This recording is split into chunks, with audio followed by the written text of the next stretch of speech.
I'm Lisa, and you're with Velo Dulce, the show where we talk women, cycling, and life.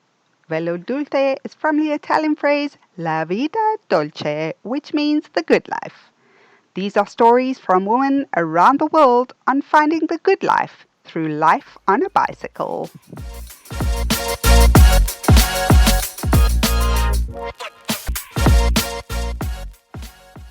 Okay, my guest today is Kimberly Coates. So Kimberly, I reached out to her on social media thinking that someone of her stature would not be bothered to drop me a message and I would completely forgive her. And I got an immediate response, and I can't tell you how happy I was.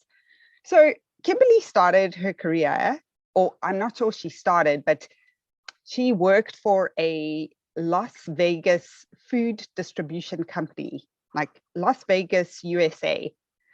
And after a successful time in her career, she decided she wanted to do something different. So, a lot of us decide we want to do something different. We color our hair, we buy a new dress, I don't know. And Kimberly decided, no, she wants to combine her love of cycling, traveling, and helping people. And in 2009, just 15 years after the genocide in Rwanda, Kimberly tracked down Tom Ritchey, legendary racer, designer, and frame builder, also founder of Project Rwanda. And within 2 months, she quit her job and was on a plane headed for Rwanda. So I read in an interview, Kimberly said she'd stay for 3 months, but she ended up staying for 8 years. She worked on the Project Rwanda initiative, and then co-founded, if I'm not mistaken, Africa Rising cycle racing team. She currently lives in Wyoming, but is the director of development for Africa Rising Cycling, and believes in uniting Africa through cycling. She's also a USA certified coach. But I feel if I don't start the conversation now, I'm just going to carry on like singing your praises. So welcome, Kimberly. Thank you. Okay, when you were going through that, I'm like, okay, no wonder I feel tired most times. Yeah, I'm not surprised. Surprised. So first of all, thank you. Well, thank you for reaching out, because anytime I get a chance to tell the stories of, African cycling and all the young men and women and girls and just the growth of the sport on the continent, I love the platform because their stories need to be told. It's amazing. But we got to take one step back. Okay, so please explain this to me. Like what? One day you're cruising the streets of Las Vegas and you're like, I know I'm going to go to Africa. Like, where did that even drop out the sky from? I like to tell people I had a midlife crisis. So I was 42 at the time, and I was just really unhappy. Like I had this big job. It was my dream job. I had lots of perks, lots of money. It wasn't that hard. And I really said to myself, I'm like, this is it. This is life. This is what I got. And I'm like, this isn't going to work for me. And I wrote in my journal that I wanted to do 3 things. I've always been very goal oriented, but these were more, I like to call them intentional goals or life goals. So I said I wanted to do something around my love of cycling. I was just a recreational cyclist. That's pretty much all I've ever been. I did a couple of races and I didn't like them. So I just ride. Yeah. But I wanted to travel, and I wanted to help people. That's always been the central core of who I am, is just helping people. I volunteered for a nonprofit in Las Vegas for many years, working with abused and neglected children. So that was important. And I threw it out into the universe, and I kept working, kept riding my bike. Wow.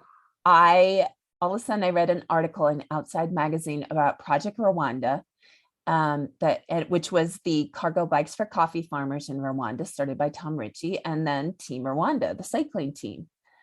And I go, okay, there you go, universe. Wow. Wow. I actually got goosebumps. I know. And I was like, wow, there it is. Like, there's my fork in the road.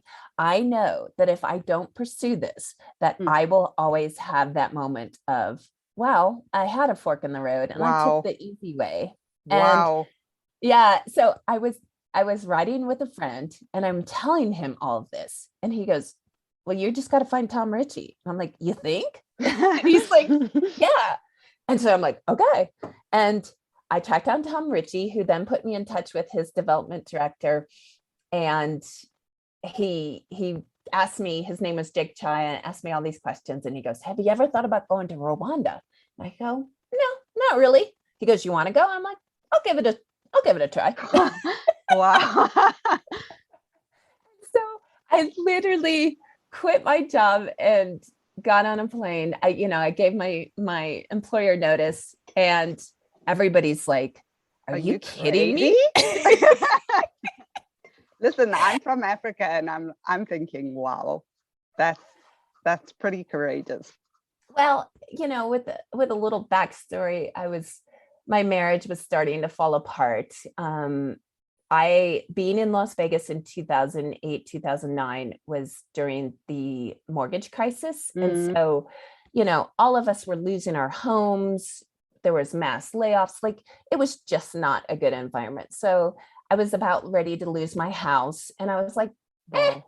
I lost my money. I lost my house. I'm like, Right. why not? And that's what started it. And I landed in Kigali. I think it was like April 21st of 2009.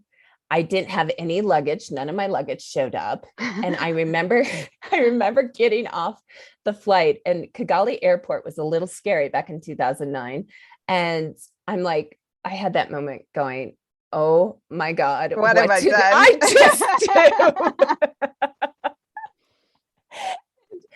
I wasn't a world traveler at that point. I'd been to Europe, but nothing major. I'd done a South African safari, but never to Rwanda. And I didn't even have clean underwear. Like, I didn't know how to pack back in the day on your carry-on, that you always carry extra clothes in your carry-on. I was a mess. But so did your I bags just kept arrive? going. They did. Like 4 days later, I was really stinky. But I just started working, and I loved it. And it brought meaning, and there was no big grand plan. My job with Project Rwanda was to get them registered in the country. They were kind of operating illegally because they hadn't registered in the country as a nonprofit. And that was my job. And that took 3 months to get one registration. I can imagine. As you can imagine. It's Africa, yeah. It's Africa. And during that time, I was working alongside Jack Boyer, who was doing the team. And my background is business. I used to own my own business. I used to own restaurants. Then I worked in food sales. I owned a financial services company. So I'm very entrepreneurial minded. And I remember Jock saying to me, he's like, hey, could you help me register the team for this race? I'm like, yeah, do you have a file folder online of their copy of their passports and, their date of birth? And he's looked at me like, no. I go, oh my gosh, I'm just going to organize you if you don't mind. And that's what happened. And then we just kept doing it. And, every year I actually came home after 4 months, and they asked me to stay. Project Rwanda said, will you go back? And I said, yeah, you're going to have to pay me because I'm out of my savings. But so they paid me a really small amount, and I went back, and the rest is history. And was it, I'm thinking of my own experience, and maybe listeners have their own experience. So I moved to Spain this last year. And I can say it was really, really hard, but it's been so beautiful and so rewarding that the hard has been worth it. Was it the same, or was it just all hard, or was it a complete culture shock, which I'm sure it was, but It was a complete culture shock, yes. Yeah, it was all of that. And some days were harder than the rest. But I give the example of life in the US is kind of this just little wavy line. You have good days, you have bad days, but it's kind of like a flat line. It's not, it's your highs are good, but not super high. Your lows are, manageable, but not super low. You generally have electricity and water and a roof over your head. And, we're very privileged as Americans, and me, especially as a white American, I'm extremely privileged. And, I get to Rwanda and, there's no electricity. The internet is like, 1996 dial-up AOL. And, I remember being out of water for days. We had been out of water for like 3 days, and we had turned the taps on so that when we heard the water come, we'd all like jump in the shower. Wow. Because we were all so dirty. And that's exactly what happened. It came on at like 3 a.m. So of course, coming from a place like Las Vegas with all its glitz and glamour and ease and bigness, and then going to Rwanda. Is it like the movies? Can I just ask? Because I have Las Vegas. Yeah. It is like the movies for tourists. For those of us who lived in Las Vegas, it's not. We don't go to the Strip. Sure. We don't do anything. No. We avoid the tourists. I can imagine. Yeah. So so Rwanda was super high highs and super low lows, and everything in between, and it could happen within hours of each other. So it made me feel super alive. It just, I did things in Rwanda I never thought I could do. And I did them out of necessity. I had to do them. And it was funny when I would have friends come from the US to visit me. They're like, how did you learn to do this? What are you doing? Because they remember me all dressed in fancy clothes and my hair and my nails done. And, here I am changing a tire on this huge Land Cruiser and going across wooden bridges with this massive Land Cruiser. And they're like, it's not a road. I go, I know, we're fine. So yeah, that's incredible. I wouldn't trade it for anything. It was the best thing. And a lot of times people ask me, they'll say, well, how did you do it? I go, honestly, I quit my job. Right. I just quit. I quit my job. I got on a plane. There was no plan. There was no big, grand scheme of things. Yeah. It's like, what do I got to lose? Right. Sometimes that's the best plan. I think so. Yeah. I think we all tend to overthink. Yeah. Exactly. Yeah. And Rwanda as a country had gone through the genocide and was rebuilding, and what was cycling in that space? So why there? Why Rwanda? So that wasn't actually me. That was Jock and Tom. So Tom Ritchey invited Jacques Boyer, who was the first American to race the Tour de France. And he invited him to Rwanda in 2006 to do a race. Tom had been there. I think Tom had been there maybe the year before, and he fell in love with the country, and he saw all these people riding these single speeds and riding these wooden bikes. At the time, it was these wooden bikes that were kind of like big, huge wooden scooters. Right. And so Tom had this idea to do a race, and a mountain bike race. It was called the Wooden Bike Classic, and he got Jock to do it. Jock didn't want to do it until Tom gave him a plane ticket, and so forced him to go. and so he did. And there were all these kids that were just hungry to race and to be part of this. And they were having so much fun. And at that race, we met, not we, Jock, met Adrian Nianshuti, who later would become the 2012-2016 Rwandan Olympian and race professionally for South Africa's Team Data. So, so that's how it started. Jock went back. Tom and a group of funders said, hey, we want to do some testing. We want to see if these guys are really legit. And as Jock likes to say, I was the only one without a life. So I went, and he too went for 3 months to test some riders, and he stayed 10 years. Wow.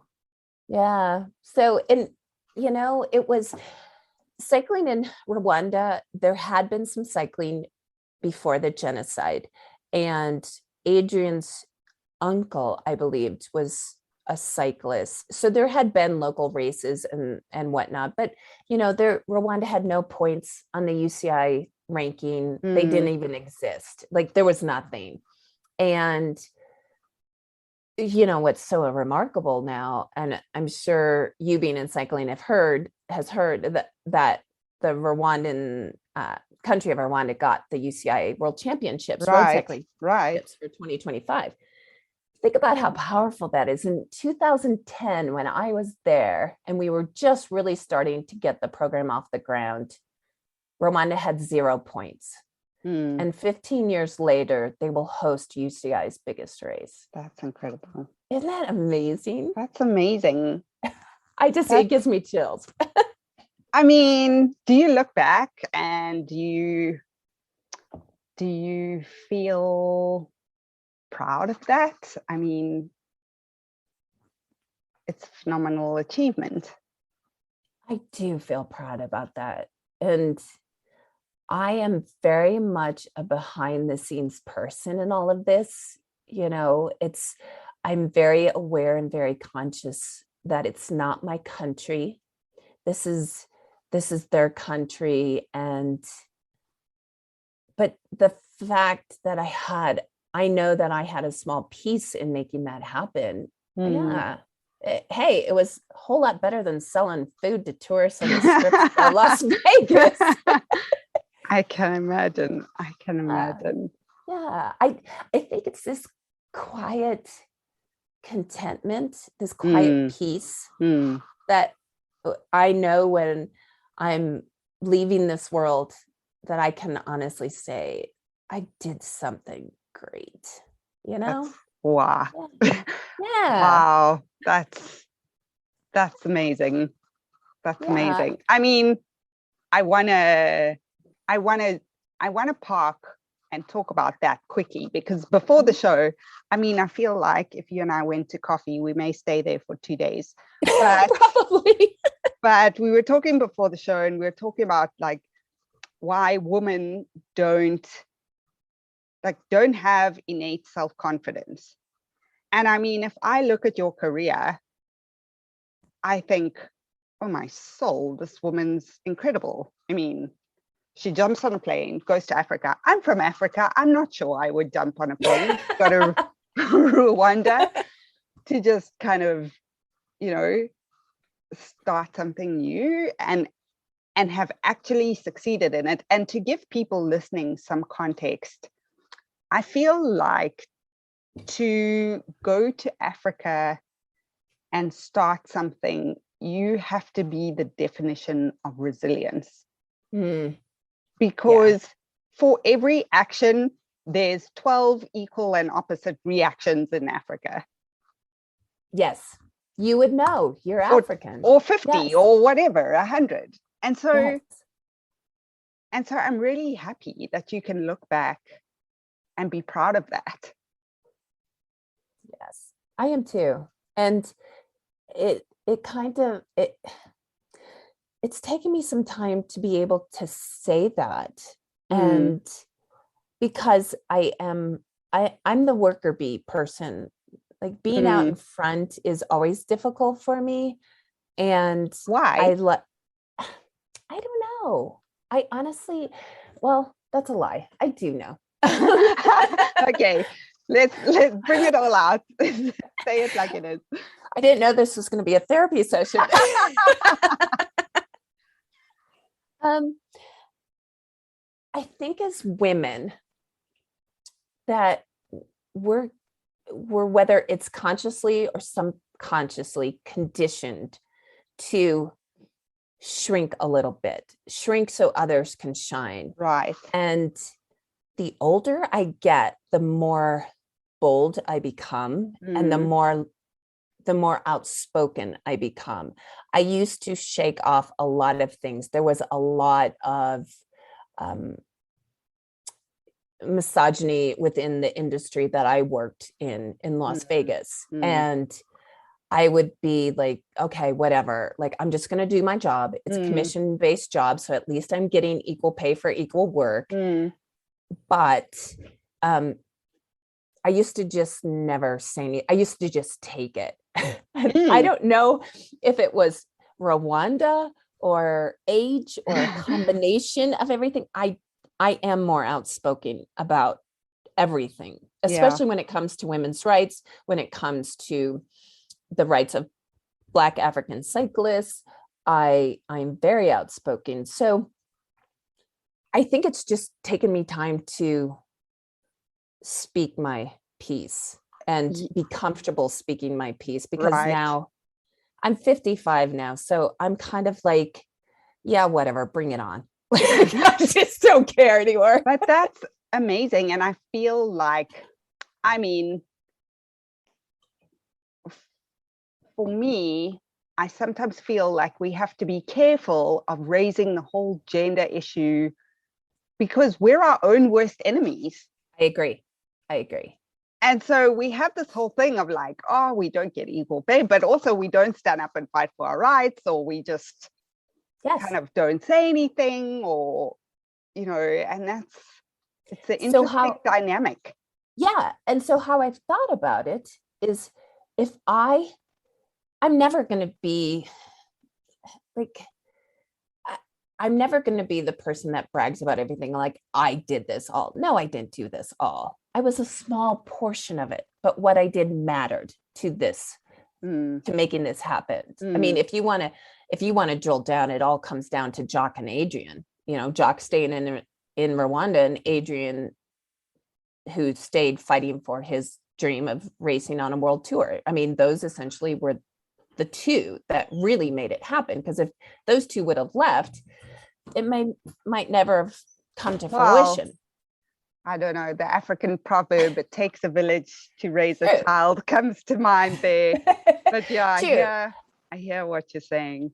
But so to my point is that by me not taking credit or not saying that I'm proud of something that I did is actually kind of shortchanging all the women that come after me. No, you should say that you're proud of what you do, and you should take credit for it. It's yours. Take it.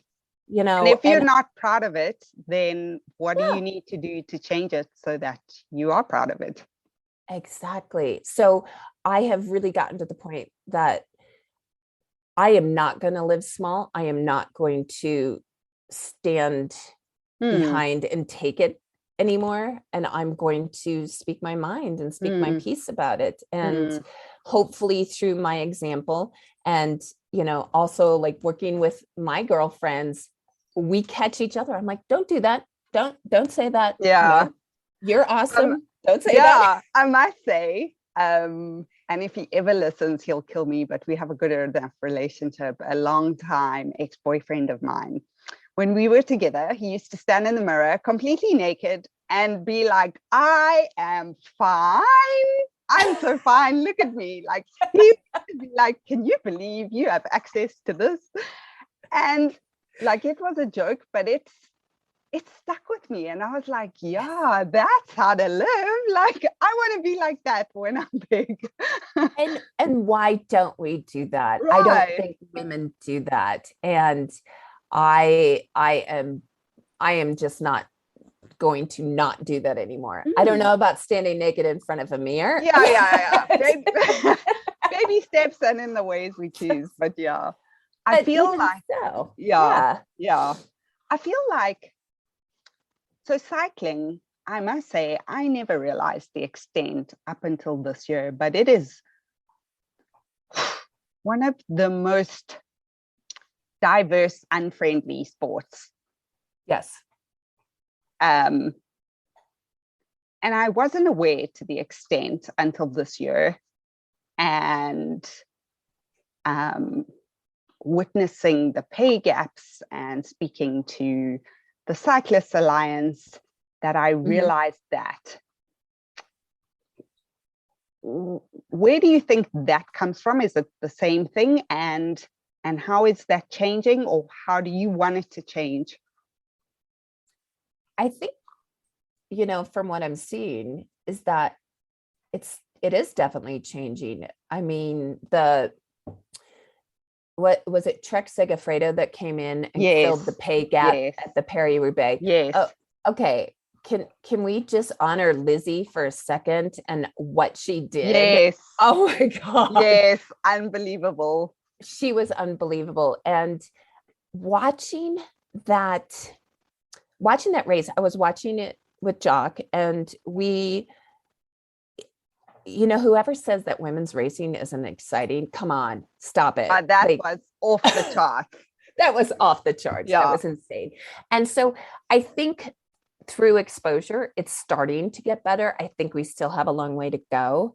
And I think every opportunity that we have to say, hey, why isn't this prize money equal? Who's going to step up and fill in the gap? I understand it from a business aspect with, sure, race organizers. 100%. It's systemic. Yes, it is. So we have to start filling that gap. And so, crazy enough, Rwanda just had their first little local race in forever because they were on serious lockdown. And so they did a crit race, a circuit race, really. And they had a picture of the man who made 80,000 franc for winning, which is about $80 US. Then there's $80. It's just a local race. Right. So it's not, it's not supposed to be a big race. Right. Yeah. And then the young woman who won, she's holding her check and it's 60,000 franc. And so $60. And I saw the picture and I went, oh no, not again. No, this is not good for you right now. And especially in a country like Rwanda, which has a higher percentage of women in parliament than any country in the world. Wow. President Kagame is really dedicated to advancing women within the political sphere and the business realm. And I mean, Rwanda's last two ministers of sport have been women. So how do you, for $20, how do you pay a woman less? It was glaring. And to Rwanda's credit, I don't even think they grasped the fact that for $20 more, just make the equal. I think it wasn't even on their radar because they actually caught quite a bit of backlash on the Twitter world. I'm sure.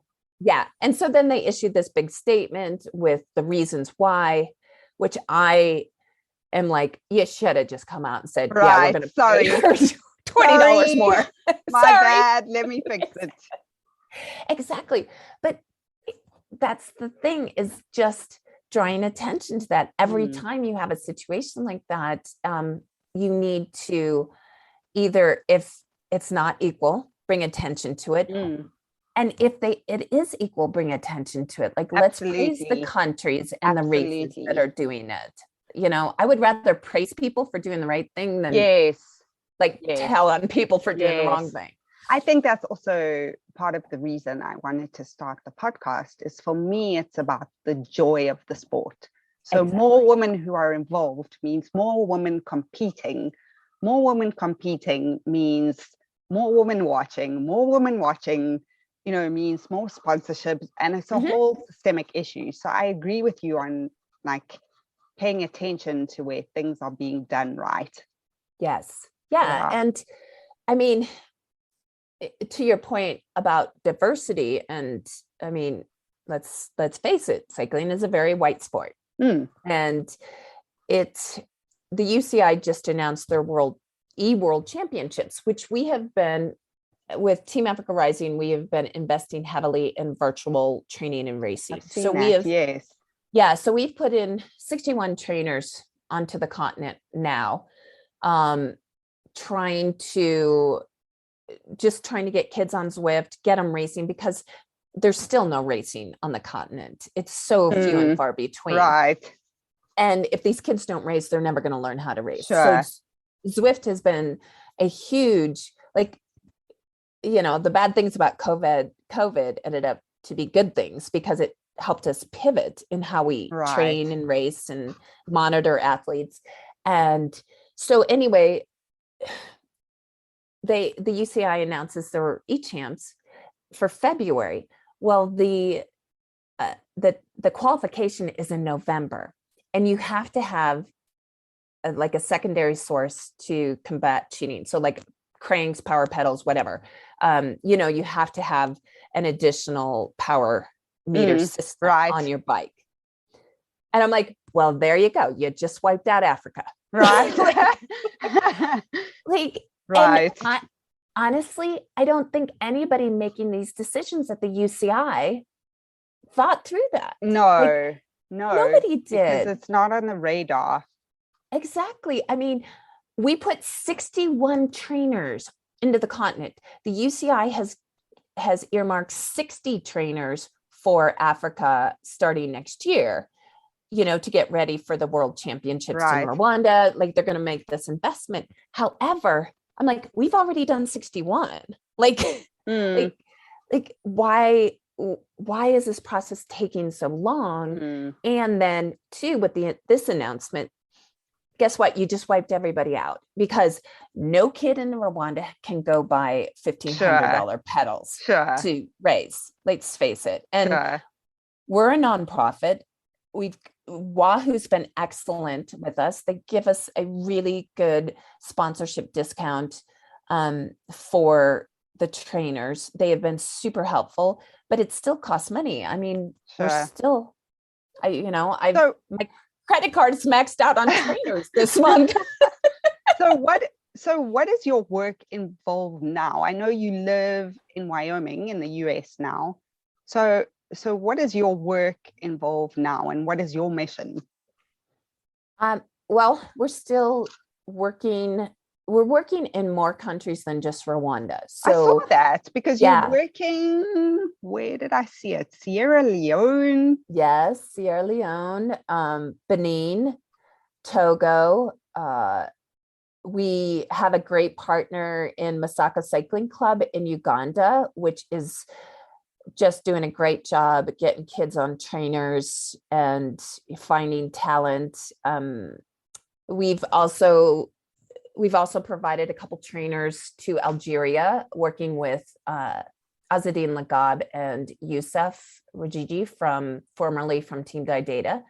So yeah, we're just any organization or federation. In the case of like Benin, it's their federation president, who is just very at the forefront, cutting edge, big thinker, investing his own money in the sport. And there's 25 trainers going to Benin. Amazing. And all we want to do is put kids through the system, test them. If they're testing well, get them into a training program. And our whole focus is making sure that we podium junior boys and girls, hopefully some elite women, hopefully some U23 at the 2025 World Championships. Plus then, of course, building the infrastructure for all these countries. let's be, because one of the things I'm conscious of, I mean, I obviously come with my own history being a white South African, but like one of the things I believe for sport to be real is to, like, talent exists across the spectrum. It's just about providing the right infrastructure. Exactly. Do you think the talent is there? Do you think like there are future Olympians sitting right now running around the playgrounds of these countries. 100%. Really? 100%. It's there. I have seen crazy big numbers out of really young kids. And, let's think about even a kid from the US, even though the US is actually pretty small as far as the world cycling scene. It's not like sure. Europe. These kids have parents who buy them a bike, who cart that kid to races and pay for everything and pay for his UCI or her UCI or USA cycling license. And there's infrastructure, there's good roads, there's clubs, there's training. The African kids have none of this. They can't go to the local Trek store and have their parents buy them a bike. Like, it doesn't happen. And so, we just got from USA Cycling, we just got 9 bikes. They were selling off their fleet from last year, and our former mechanic works for USA Cycling. So we were able to get 9 bikes. You know how hard it is to get 9 bikes in today's world with the supply chain? Yes, because everything's on. I know, because my bicycle broke the other day, and I phoned the store in my best Spanish, and I was like, pero por favor. And they said, bueno, tienes que esperar 6 meses. Exactly. 6 months. I was like, sorry, what did you just say? Anyway, so I understand.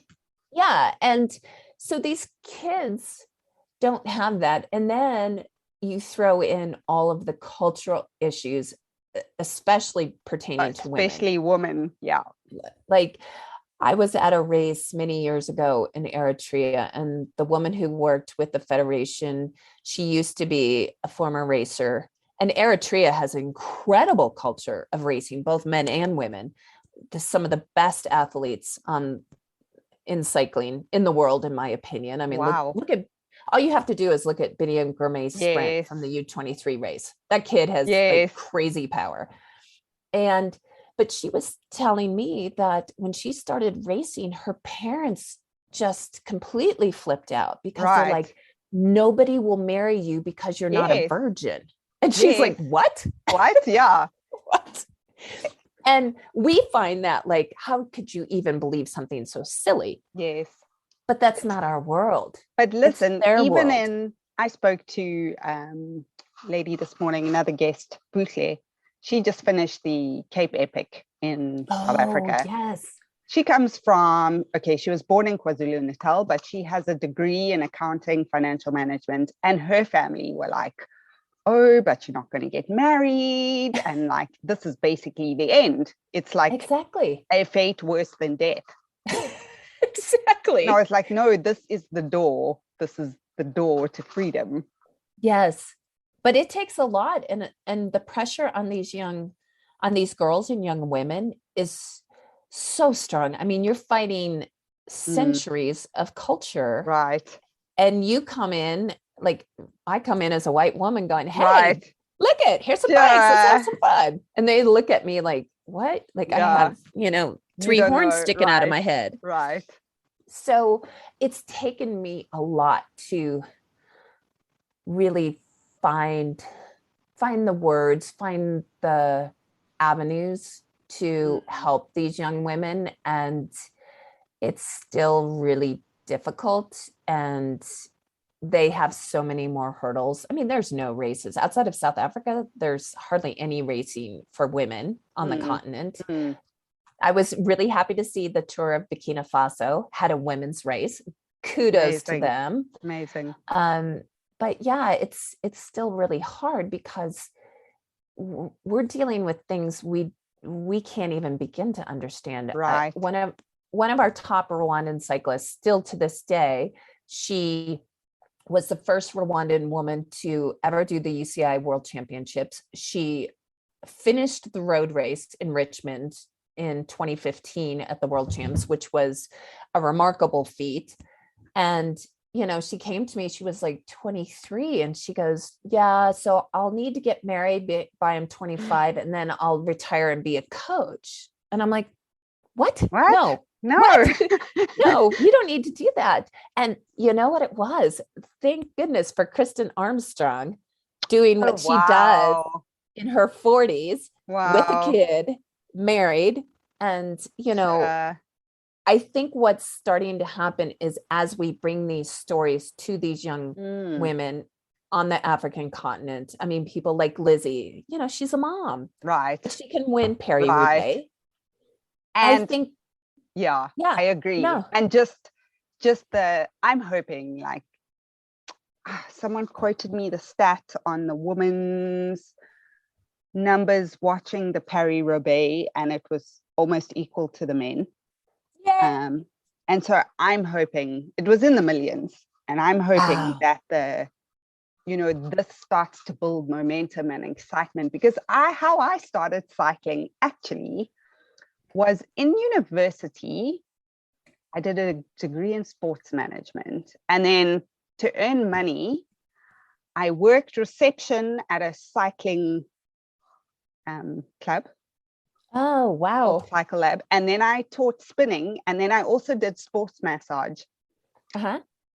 And when the Tour de France was on, I don't know why. I don't know. I think it started because obviously working in that space, I heard people talking about it, and for sports massage, that was the money I was earning was from Mm-hmm. cyclists. And so I would go home and watch, but I would watch for like, the whole stage, like 5 I hours know. of the stage. And I got so absorbed in the fight and the drama and the Yep. victory and Marco Pantani and Jan Ulrich. And I just used to like, I just was like, wow. And then one day I was like, they have this race, the 94.7. You Uh-huh. probably know it in South Africa. And Yep. I was like, I'm going to do this. And Oh, good that's for how it you. started for me. So I'm hoping like people watch Lizzie and people watch Paris Roubaix, and then, they start on their whatever it is. Yes, exactly. And I think seeing people, I know for our Rwandans, a perfect example of seeing is believing Mm, is years ago when Merhawi Kudus and Daniel Teklahamanat from mm, Eritrea raced for, which was then Team MTN Quebeca yes, in the Tour de France, and Daniel got the King of the Mountain jersey. yes. We were all in Rwanda. We're watching this on my laptop with really Amazing. crappy internet, which would go out like every 3 minutes. And, but we watched it and we're all huddled around the computer. And the second Daniel got in the King of the Mountain jersey, all of the riders were like, we can do this. Wow, Like you it was see. just because they Yeah, saw a yes, kid that looked like them do it. yes, yeah. So I think that will come. I mean, there's some great, women out there that are showing that yes, Mm, women of color can race mm, in at the highest levels, like Tennille absolutely. Campbell from Yes, Trinidad and Tobago. yes, She's amazing. And then Aisha McGowan from the yes. US. Live cycling. Yeah. I Mm, mean, these women are showing that it you can do it. And right. it's really a belief level because Yeah. And kudos to the teams who are supporting them too. 100%. We need more teams like that. We need more teams that will pick up these African riders. And I know that a lot of stuff comes with having an African rider, a lot of cultural issues, language Right, barriers, right. visas. Visas Sure. are always a But just, challenge. yeah, But just like the Iranian rider I introduced, Faranak, she has oh, the yes. same story. Yeah. Yeah. But I actually saw on Twitter, Ashley Moorman Passio retweeted Canyon. What's their full name? Kenyan Shram. Yes, they were Yeah. recruiting for their development team. And I was like, Yes. wow, that is super cool. It is super cool. And I can't say anything, but I'm just telling you, watch for their announcement. Ah, I'm so excited. Hashtag watch the space. Hashtag watch the space. Yes, watch the Canyon Shram space in the Nice. coming weeks. Awesome. So you now, know, oh, yeah, go ahead. go ahead. No, I was just going to say, and shout out to Ashley too, Yeah, because she's amazing. she is amazing. She is very involved with She is. helping African cyclists. She's an excellent mentor, and she's done so much for the sport, not just for South Africa, but for the African continent. I have to say, I don't know if it's just the woman I've interviewed, but each and every single one of them is giving back to the sport. Mm-hmm. And I mean, sometimes I just want to break out into tears because I'm like, this is so amazing. But yeah, I have to say kudos to Ashley and kudos to all the women I've spoken to, including yourself.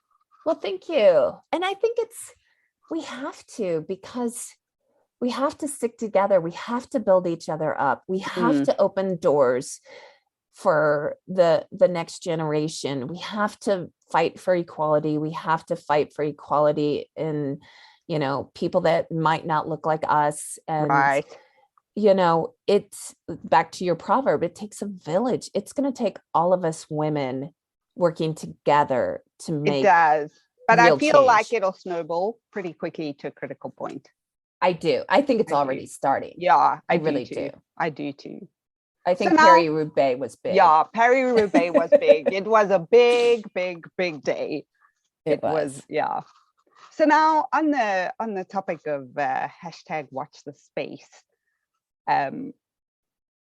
what about you? What do you want? What do you want, like, going forward? Oh, I want to see Black African women on pro teams. Mm-hmm.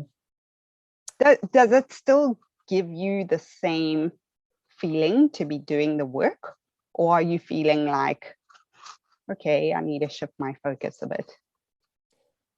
I still get the same feeling. Don't get me wrong, though. There are days when I'm like, oh, sure, I'm done. I'm so done. I'm just done. I'm so done.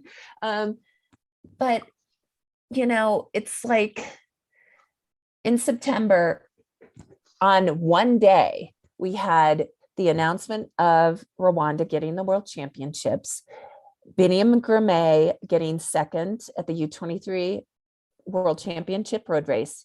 And I had a young Ethiopian woman who we have invested our heart and soul into, and money, and she was on her way to the world championships from France. We had gotten her to France. She is from Tigray. She had gotten out of the war zone, made her way to Addis. We got her out, got her to France.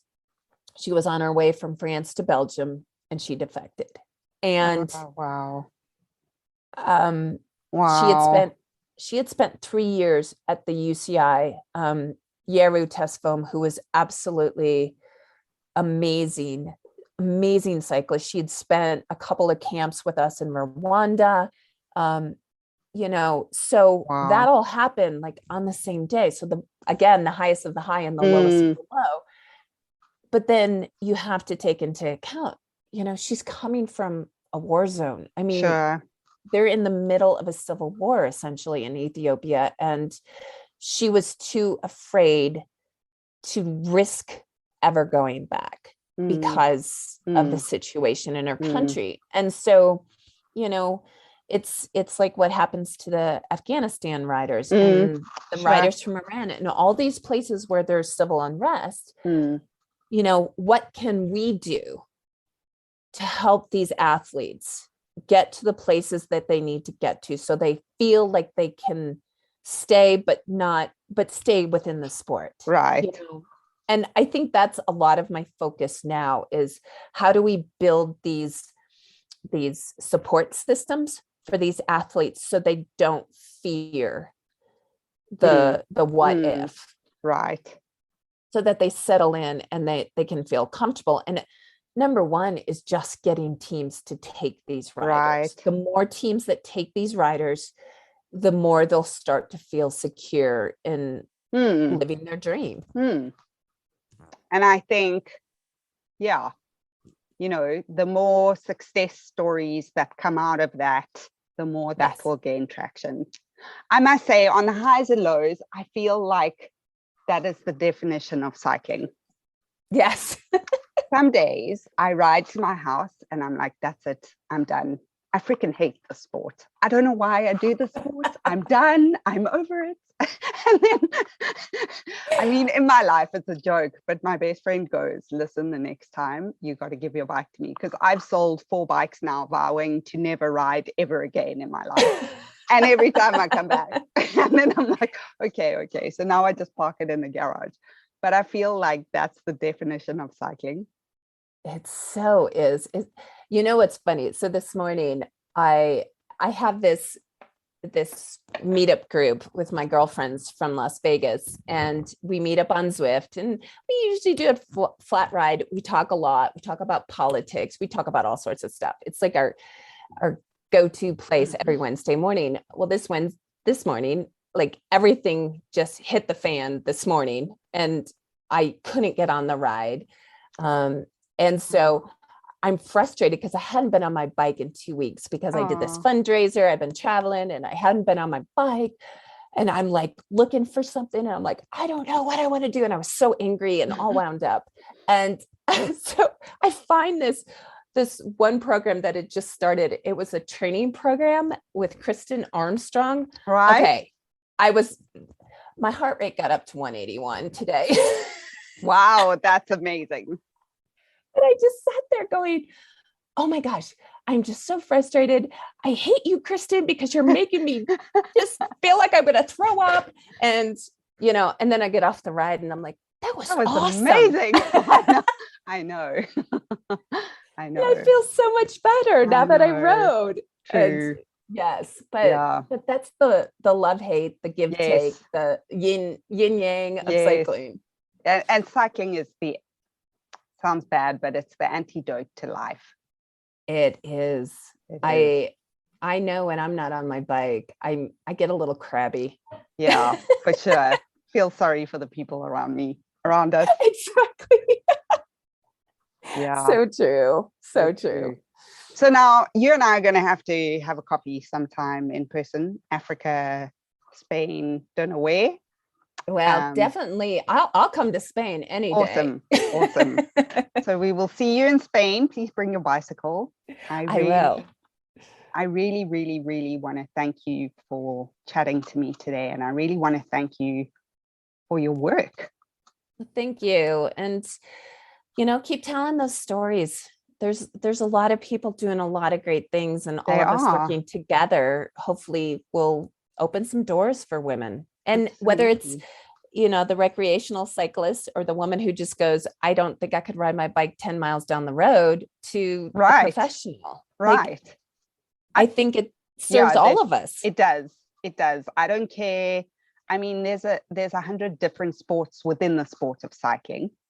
And there's such a variety. If you have a competitive spirit, you can go race. Otherwise, you can ride with your friends. You can ride with different groups, like nature, road. It's just, it's all there. And for me, it really is the antidote to life. Yay. I love that. Yeah. Oh, thank you, Kimberly. Thank you so much. Keep telling the stories. Thanks.